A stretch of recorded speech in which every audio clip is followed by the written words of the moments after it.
ओम शांति।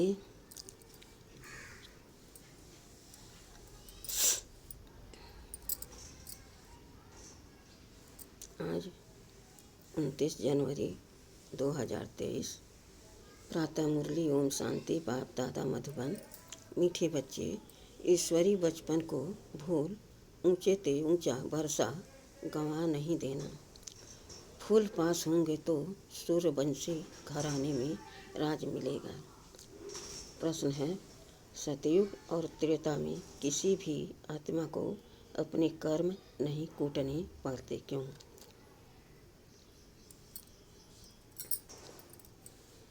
उत्तर, क्योंकि सतयुग त्रेता में जो भी आत्माएं आती हैं वह संगम की ही प्रारब्ध भोगती हैं। उन्होंने संगम पर बाप द्वारा ऐसे कर्म सीखे हैं तो 21 जन्म तक उन्हें कोई कर्म कूटना न पड़े। अभी बाप ऐसे कर्म सिखलाते हैं जिससे आत्मा कर्मातीत बन जाती है। फिर किसी भी कर्म का फल दुख नहीं भोगना पड़ता है। गीत है, बचपन के दिन भुला न देना। ओम शांति। बच्चों ने मीठा मीठा गीत सुना। बेहद का बाप बच्चों प्रति समझा रहे हैं। परम पिता परमात्मा उसको ही कहा जाता है जो श्री श्री यानी श्रेष्ठ ते श्रेष्ठ है। कहते भी हैं शिव भगवान वाच अथवा रुद्र भगवान वाच। रुद्र परम पिता परमात्मा को ही कहा जाता है। तो परम पिता परमात्मा इस शरीर द्वारा अपने बच्चों को समझा रहे हैं। ऐसे और कोई मनुष्य साधु संत आदि नहीं कहेंगे कि तुम आत्मा हो। तुम्हारा परम पिता इस मुख कमल से बोल रहा है। कहते हैं गौ मुख। अब पानी की तो कोई बात नहीं। बाप है ज्ञान का सागर। श्री श्री 108 रुद्रमाला व शिवमाला है ना। तो पहले पहले यह पक्का निश्चय करो कि बाबा हम आत्माओं को पढ़ाते हैं। आत्मा ही संस्कार ले जाती है। आत्मा ही पढ़ती है आर्गन्स द्वारा। आत्मा खुद कहती है मैं एक शरीर छोड़ दूसरा लेती हूँ। भिन्न भिन्न नाम रूप देश काल। सतयुग में पुनर्जन्म लेता हूँ तो नाम रूप बदल जाता है। यह आत्मा बोलती है। सतयुग में हूँ तो पुनर्जन्म भी सतयुग में होता है। अथवा बाप समझाते हैं तुम स्वर्ग में हो तो पुनर्जन्म वहाँ लेते हो, फिर नाम रूप बदलता जाता है। बाप निराकार शिव बाबा इस रथ में आकर समझा रहे हैं बच्चे अब तुम हमारे बच्चे बने हो। तुमको बहुत खुशी चढ़ी हुई है।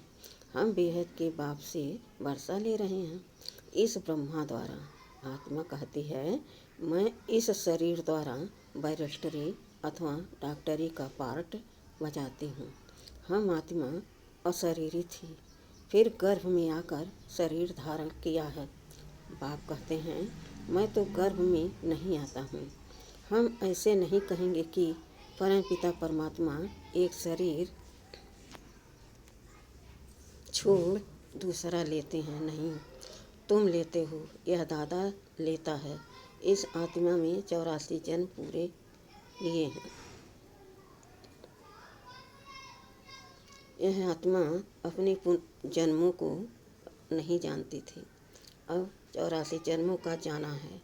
आत्मा ही कहती है मैं सूर्यवंशी घराने में जन्म लिया, फिर पुनर्जन्म लेते आए, फिर चंद्रवंशी घराने में जन्म लिया, फिर पुनर्जन्म लेते लेते सतयुग त्रेता द्वापर कलयुग में आए।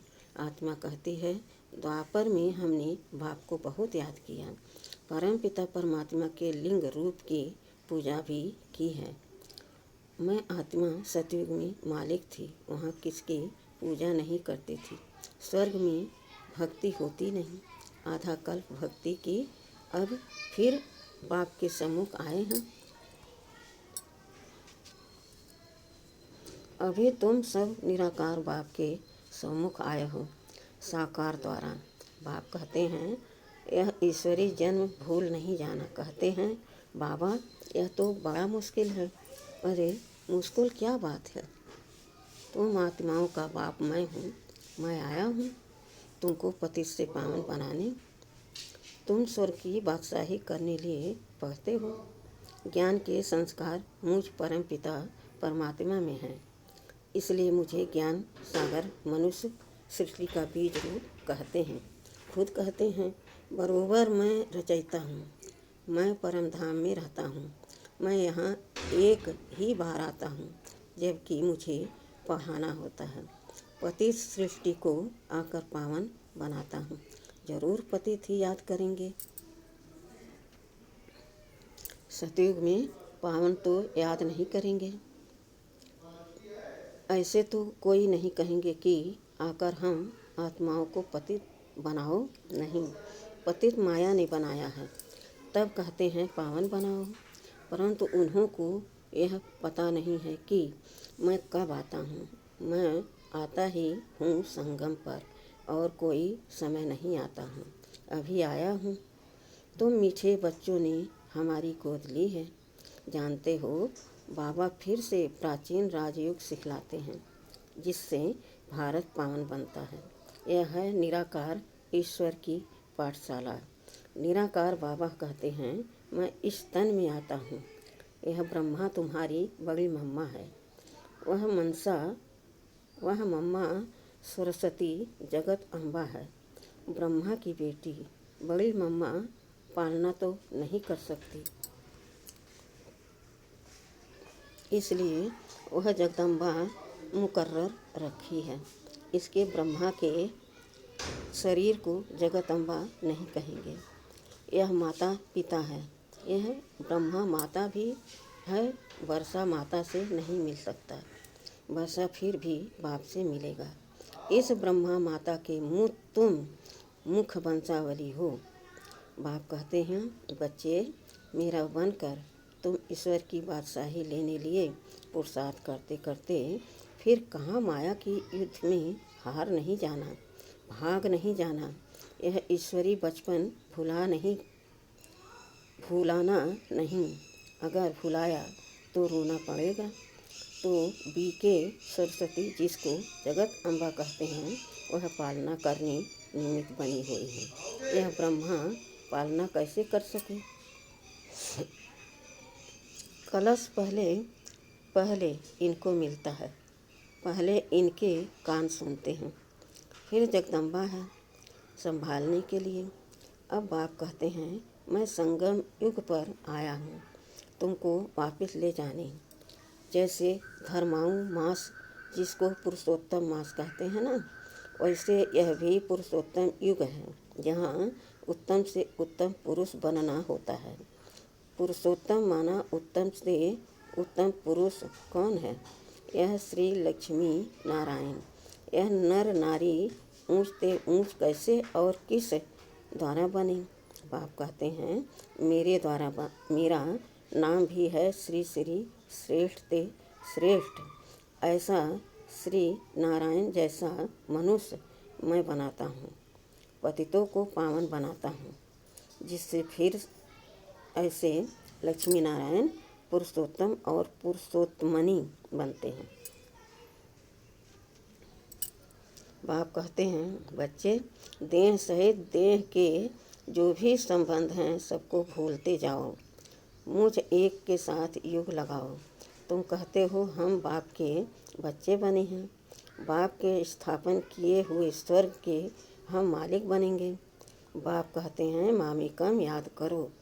यह है आत्मा की अथवा बुद्धि की यात्रा। धारणा सब आत्मा को करनी है। शरीर तो जड़ है। आत्मा की प्रवेशता से यह चैतन्य बनता है। तो बाप समझाते हैं लाडले बच्चे यह याद की मंजिल बड़ी लंबी है। तीर्थों पर तो मनुष्य चक्र लगाकर लौट आते हैं। तीर्थों पर तो कभी विकार में नहीं जाते हैं। क्रोध लोभ आदि हो जाए परंतु पवित्र जरूर रहेंगे। फिर घर में लौट आते हैं तो अपवित्र बन पड़ते हैं। इस समय सबकी आत्मा भी झूठी तो शरीर भी झूठे हैं। लक्ष्मी नारायण की राजधानी से लेकर जो भी आत्माएं आती गई हैं इस समय सब पतित हैं। सतयुग में बेहद का सुख, शांति, पवित्रता रहती है। कलयुग में तीनों नहीं हैं। घर घर में दुख, अशांति है। कोई कोई घर में तो इतनी अशांति होती है जैसे नर्क। आपस में बहुत लड़ते झगड़ते रहते हैं। तो बाप कहते हैं यह बचपन भुलाना नहीं। अगर भूले तो ऊँचते ऊँच वर्षा गंवा देंगे। भूला दिया फारकती दे दी तो अधम गति को पाएंगे। अगर श्रीमत पर चलेंगे तो श्रेष्ठ श्री लक्ष्मी नारायण बनेंगे। फिर त्रेता में तो कला कम हो गई, इसलिए उनको क्षत्रियपन की निशानी दे दी है। ऐसे नहीं वहाँ कोई राम रावण की लड़ाई लगी। जो माया पर जीत पहनते हैं वह देवता वर्ण में जाते हैं। पूरे मार्क्स हैं 100% सूर्यवंशी नंबर 1 जो गद्दी पर बैठेंगे। थोड़े कम मार्क्स होंगे तो सेकंड नंबर 33% मार्क्स के नीचे आ जाते हैं तो राज पीछे मिलता है। सूर्यवंशी का पूरा हो फिर चंद्रवंशी का चलता है। सूर्यवंशी फिर चंद्रवंशी बन जाते हैं। सूर्यवंशी राजधानी पास्ट हो गई। ड्रामा को भी समझना है। सतयुग के बाद त्रेता सतो प्रधान से सतो हो जाते हैं। खाद पड़ती जाती है। पहले गोल्डन फिर सिल्वर कॉपर। अब तुम्हारी आत्मा में खाद पड़ी हुई है। आत्मा की ज्योति उझाई हुई है। पत्थर बुद्धि बन पड़े हैं। बाप फिर पारस बुद्धि बनाते हैं। कहते हैं हे आत्माएं, चलते फिरते कोई भी कार्य करते बाप को याद करो। 8 घंटा तो पांडव गवर्नमेंट को मदद करो। अभी तुम आसुरी कुल से ईश्वरी कुल में आए हो। फिर अगर आसुरी कुल में गए अथवा उनको याद किया तो विकर्म विनाश नहीं होंगे। मेहनत सारी इसमें है, नहीं तो अंत में बहुत रोना पछताना पड़ेगा। पापों का बोझा रह जाता है तो फिर तुम्हारे लिए ट्रिब्यूनल बैठती है। साक्षात्कार कराते हैं। तुमने फलाने जन्म में यह किया। काशी कलवट में भी साक्षात्कार करा के सजा देते हैं। यहाँ भी साक्षात्कार कराए धर्मराज कहेंगे देखो बाप तुमको इस ब्रह्मातन से पढ़ाता था, तुमको इतना सिखलाया, फिर भी तुमने यह पाप किए। न सिर्फ इस जन्म के परंतु जन्म जन्मांतर के पापों का साक्षात्कार कराएंगे। टाइम बहुत लगता है, जैसे कि बहुत जन्म सजा खा रहा हूँ। फिर बहुत पछताएंगे, रोएंगे, परंतु हो क्या सकेगा। इसलिए पहले से बता देता हूँ, नाम बदनाम किया तो बहुत सज़ा खानी पड़ेगी। इसलिए बच्चे मुझ अपने सतगुरु के निंदक मत बनना, नहीं तो सजाएं भी खाएंगे और पद भी कम हो जाएगा। तुम्हारा सत बाबा, सत टीचर, सतगुरु एक ही है। अब बाप कहते हैं यह ब्रह्मा बच्चा हमको बहुत याद करता है, ज्ञान भी धारण करते हैं। यह और मम्मा नंबर 1 पास हो फिर लक्ष्मी नारायण बनते हैं। इनकी डिनास्टी बनती है। जब सब पुरुषार्थ करते हैं तो हम भी मम्मा बाबा के मिसल मेहनत कर उनके तख्त के मालिक बने, माता पिता को फॉलो करें और भविष्य तख्त नशीन बने। यह रचयिता और रचना की नॉलेज कोई जान नहीं सकते, वह तो बेअंत कह देते हैं। हम नहीं जानते हैं, नास्तिक है ना। जानने के कारण न जानने के कारण ही भारतवासी अथवा सब बच्चे दुखी हुए हैं। लड़ते झगड़ते रहते हैं। पानी के लिए, जमीन के लिए कहाँ भी जाता है। यह पास्ट जन्मों के कर्मों का फल है। अभी बाप से तुम ऐसे कर्म सीखते हो जो तुमको 21 जन्म कभी कर्म कूटना नहीं पड़ेगा। एकदम कर्मातीत अवस्था में पहुंचा देते हैं। भगवान आज हे बच्चे, मुझ बाप के अथवा मुझ साजन के बनकर फिर कभी फारकती मत देना। फारकती देने का कभी संकल्प भी नहीं आना चाहिए। वहाँ कभी स्त्री पति को डाइवोर्स देने का संकल्प भी नहीं करेगी। बच्चा कभी बाप को फारकती नहीं देगा। आजकल तो बहुत देते हैं, सतयुग में कभी फारकती नहीं देते हैं, क्योंकि वहाँ तुम अभी के पुरुषार्थ की प्रारब्ध भोगते हो, इसलिए कोई दुख का अथवा फारकती का प्रश्न ही नहीं। यह याद की यात्रा है परम पिता परमात्मा के पास जाने की। रूहानी यात्रा निराकार बाप निराकार आत्माओं से बात करते हैं। इस मुख द्वारा तो यह गौ मुख हुआ ना, बड़ी माँ है, तुम हो मुख वंशावली, उनसे ज्ञान रत्न निकलते हैं। बाकी गौ के मुख से जल कैसे निकलेगा? बाबा इस मुख द्वारा अविनाशी ज्ञान रत्न देते हैं। एक एक रत्न लाखों रुपयों का है। जितना तुम धारण करेंगे मुख है ही मन मना भाव। यह एक रत्न ही मुख्य है, बेहद का। बाप कहते हैं मुझे याद करने से मैं बेहद सुख का वर्षा देने लिए बाधा हुआ हूँ। जब तक शरीर है मुझे याद करते रहो तो तुमको स्वर्ग की बादशाही देंगे, क्योंकि तुम आज्ञाकारी वफादार बनते हो। जितना जो याद में रहते हैं उतना दुनिया को पवित्र बनाते हैं। याद से ही विकर विनाश होते हैं।